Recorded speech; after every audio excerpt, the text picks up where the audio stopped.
माफियाओं का हाई वो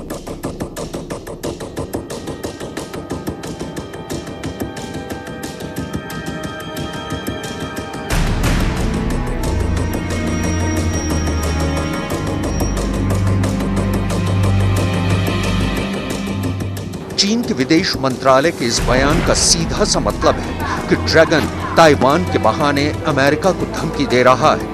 The United States will not be provoked. We'll continue to do what we've done for a long time. We'll support cross-strait peace and stability and a free and open Indo-Pacific. You'll see that in the days and weeks ahead. We will stick by our allies and partners and work with and through regional organizations to enable friends in the region to make their own decisions, free from coercion.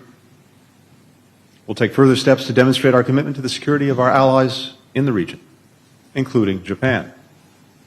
We will fly, sail, and operate wherever international law allows.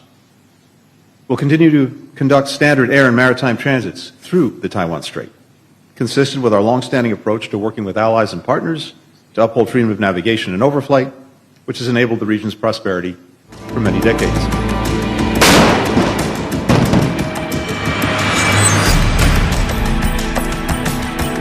लेकिन दुनिया भर के रक्षा विशेषज्ञों का कहना है कि चीन ताइवान पर हमला तो जरूर कर सकता है, लेकिन इसके लिए उसे ताइवान से छोटी नहीं बल्कि एक बड़ी जंग लड़नी होगी और उसे ये जंग लड़ने के लिए 20 लाख सैनिकों की जरूरत पड़ेगी।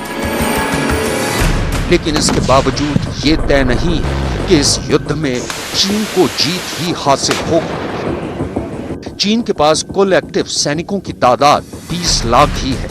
ऐसे सूरत हाल में सिर्फ एक जंग के लिए कोई भी देश अपने पूरे सैनिकों के इस्तेमाल से जरूर बचना चाहेगा।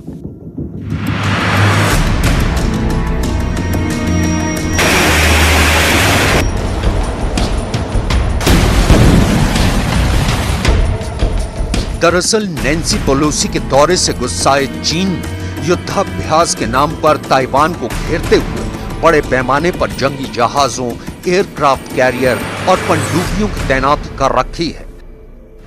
ताइवान का कहना है कि ये हमले की तैयारी जैसा दिख रहा है। चीन ने इस बार भी खुलेआम कहा है कि वो चीन की संप्रभुता का उल्लंघन करने वालों को कड़ा सबक सिखाना चाहता है और अगर इसके लिए उसे ताकत का इस्तेमाल भी करना पड़ा तो वो पीछे नहीं हटेगा।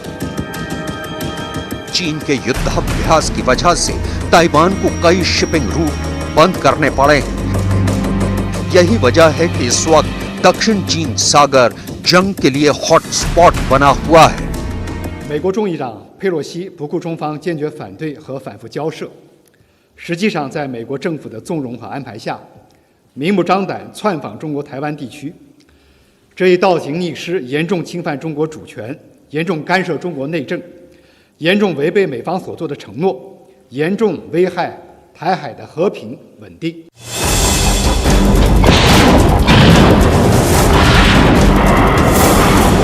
चीन का पूर्वी थिएटर कमांड इस युद्धाभ्यास में ताइवान के चारों तरफ अपनी वायुसेना के संयुक्त 2 ही विमान, हवाई क्षेत्र नियंत्रण ऑपरेशन, जमीनी लक्ष्यों पर हमले, प्रारंभिक चेतावनी देने वाली उड़ानें, बमवर्षक विमान, जैमिंग विमान, लड़ाकू बमवर्षक और लड़ाकू जेट समेत कई प्रकार के जंगी जहाजों का इस्तेमाल कर रहा है। इस दौरान उसके कई बमवर्षक विमानों ने ताइवान स्ट्रेट में उत्तर से दक्षिण और दक्षिण से उत्तर तक उड़ानें भरी, जबकि कई लड़ाकू विमानों ने विध्वंसक युद्धपोतों के साथ संयुक्त अभ्यास किया। बीते 4 दिनों में चीन ने ताइवान के आसपास सैकड़ों विमान और ड्रोन उड़ाए और दर्जनों मिसाइलें दागी हैं।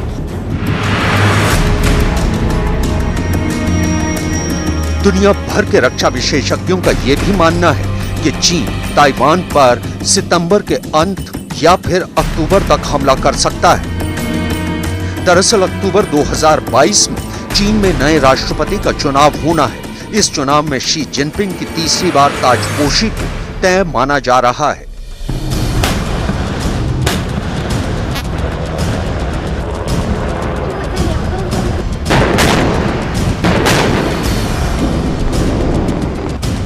दुनिया के सामने पेश करने के लिए बेचैन है।